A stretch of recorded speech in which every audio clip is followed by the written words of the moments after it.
In 1912, the world believed it had built perfection, a ship so vast, so luxurious, and so technologically advanced that journalists called it unsinkable. But as the Titanic slipped beneath the Atlantic that April night, taking more than 1,500 souls with her, something far larger sank with it: trust. Because over a century later, the questions haven't gone away. Some claim it was an accident born of arrogance. Others believe it was a lie built on money, power, and deception, a tragedy written long before the iceberg ever appeared. This is not the story you were taught in school. This is the story of what might really have happened. Chapter 1: The Illusion of Perfection. The Titanic wasn't just a ship, it was a statement. White Star Line wanted to outshine its rival, Cunard. And to do that, it needed something beyond luxury. It needed myth. At the center of it all stood J.P. Morgan, the most powerful banker in the world. He owned the International Mercantile Marine, the company that controlled White Star Line. Morgan was the invisible hand that made the Titanic possible. He financed it, promoted it, and insured it. But here's the twist: he never sailed on it. He cancelled his voyage at the last moment, citing business reasons. A few days later, the ship that was supposed to make him a legend became a graveyard instead. The public saw tragedy. But in the shadows, whispers began. What exactly had J.P. Morgan built? And why did he stay behind? Chapter 2: The Race Across the Atlantic. In April 1912, the Titanic set sail from Southampton. On board were the richest people on earth: Astor, Guggenheim, Strauss, names that defined the Gilded Age. But below deck, thousands of immigrants were packed into steerage, chasing the dream of a new life in America. From the moment it left port, the Titanic was under pressure. The ship's captain, Edward Smith, had been ordered to make headlines. White Star wanted speed, glory, and publicity. Slowing down for ice warnings? That didn't fit the narrative. Some survivors later said the ship was running at near full speed through an ice field, and when the iceberg came, it was already too late. But even the iceberg theory raises questions. Why were so many warnings ignored? Why were the binoculars for the lookout missing? And why did so many people who could have been on that ship suddenly decide not to go? Chapter 3: The Man Who Didn't Sail. J.P. Morgan had personally reserved one of the most lavish suites on board. At the last minute, he cancelled his trip, reportedly because he was ill. But days later, witnesses saw him in France, perfectly healthy, enjoying time with his mistress. The same thing happened with several of his close associates, including executives connected to White Star Line's finances. All of them cancelled. All of them lived. Here's what makes people wonder. Some of Morgan's biggest financial rivals did board the ship and died. Men like John Jacob Astor IV, one of the richest Americans alive, and Benjamin Guggenheim, another titan of industry. Was it luck, or was the Titanic carrying something more than passengers? Perhaps a plan that only a few understood. Chapter 4: The Switch. Now we reach the theory that refuses to die: the Titanic switch. The claim goes like this: the Titanic had a nearly identical sister ship, the Olympic. A year before the Titanic's voyage, the Olympic had been badly damaged in a collision with a Royal Navy warship. The repairs were costly. The ship was deemed unsafe. Insurance wouldn't cover the losses. But if the damaged Olympic could somehow be disguised as the brand new Titanic and then accidentally sunk, White Star Line could collect millions in insurance and start over. Some researchers point to small but suspicious details: the number of portholes on the hull, the spacing of the windows on certain decks, even the layout of the promenade. Photographs of the wreck show inconsistencies with the Titanic's original design. Details that match the Olympic instead. There's no official proof. But for those who believe, the evidence is hiding 2.5 miles beneath the sea. Chapter 5, The Night of the Sinking, April 14th, 1912. Freezing Atlantic waters. A clear night. Shortly before midnight, the Titanic struck what's believed to be an iceberg. But some survivors later insisted they never saw ice, only heard a dull grinding sound. Others reported hearing what they described as explosions, as if something inside the ship had burst.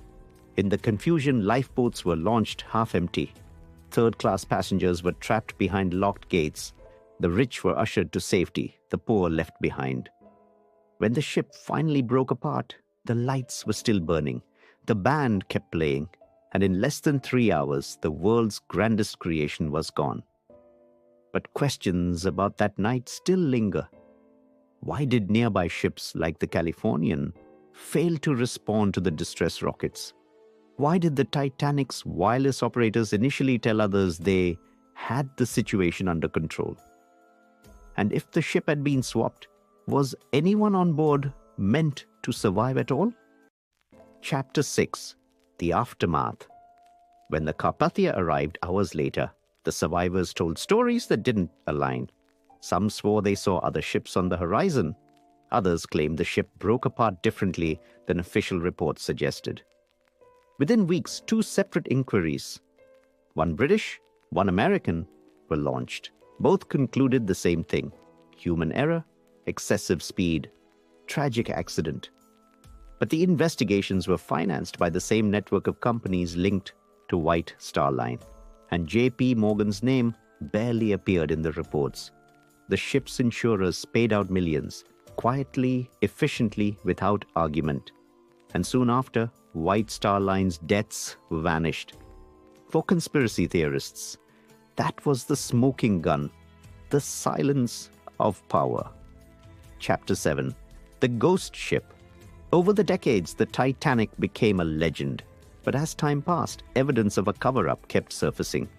Workers from the Belfast shipyard where both ships were built said they'd noticed odd changes in the days before Titanic's launch. Plates being swapped, numbers being painted over. One even claimed the name Olympic was still visible beneath the fresh paint. Most of those workers signed non-disclosure agreements. Others simply vanished into history. Then, in 1985, Robert Ballard discovered the wreck. At last, the world could see the Titanic again. But the deeper explorers went, the stranger the details became. The wreck's propeller carried a number, 401. That matched the Titanic. But certain interior sections didn't line up with blueprints of the ship that had supposedly sunk. To some, that's just the result of damage and decay. To others, it's confirmation that the ship resting at the bottom of the Atlantic isn't the Titanic, but her sister, the Olympic, sacrificed for profit. Chapter 8, The Secrets That Never Surface. Beyond the ship swap theory, other mysteries circle the wreck like ghosts. The coal fire that burned in the ship's hull before it even left port. A fire strong enough to weaken the steel on the very side that struck the iceberg. The strange decision to reduce lifeboats to make the decks look cleaner. The fact that Morgan had artwork, statues, and even a rare Egyptian mummy scheduled to sail, all of which were removed days before departure. Too many coincidences, too many convenient absences. And then there's the money. White Star Line collected its insurance. Morgan's empire absorbed the loss, and within 2 years, his financial rivals were gone. Some literally, others ruined. By 1914, Morgan's banking network controlled more of America's industry than ever before. The Titanic, in a way, had cleared the ocean for him. Chapter 9, The Legacy of Doubt. A century later, historians still argue over what's true. The Titanic has been studied, mapped, and photographed endlessly. Yet the biggest questions remain untouched. If the official story was wrong, it means one of history's greatest tragedies wasn't just an accident. It was a crime. But maybe that's why the legend endures. Because the Titanic isn't just a ship, it's a mirror. It reflects everything humans try to hide, Greed, pride, denial, the refusal to admit that something unsinkable could fail, and the willingness of powerful men to bury truth under oceans of silence. Chapter 10. What really sank? So what really sank that night?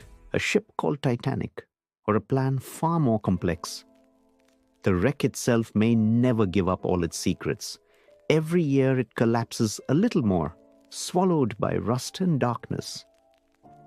But maybe that's fitting, because the Titanic was never just about steel and rivets.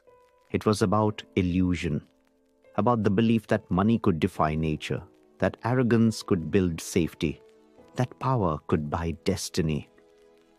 When the ocean rose and tore that illusion apart, it didn't just take lives, it took certainty.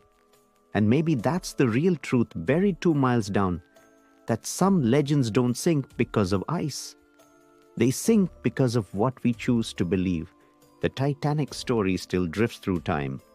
Part history, part legend, part riddle, no one can fully solve.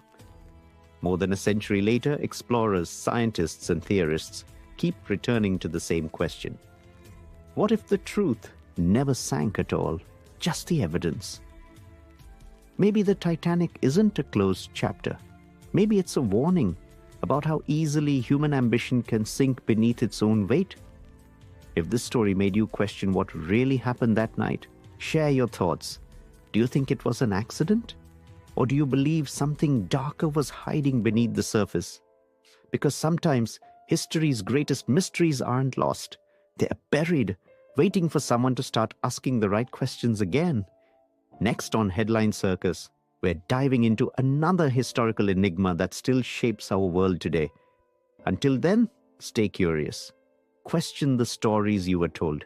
And remember, not everything that sinks stays forgotten.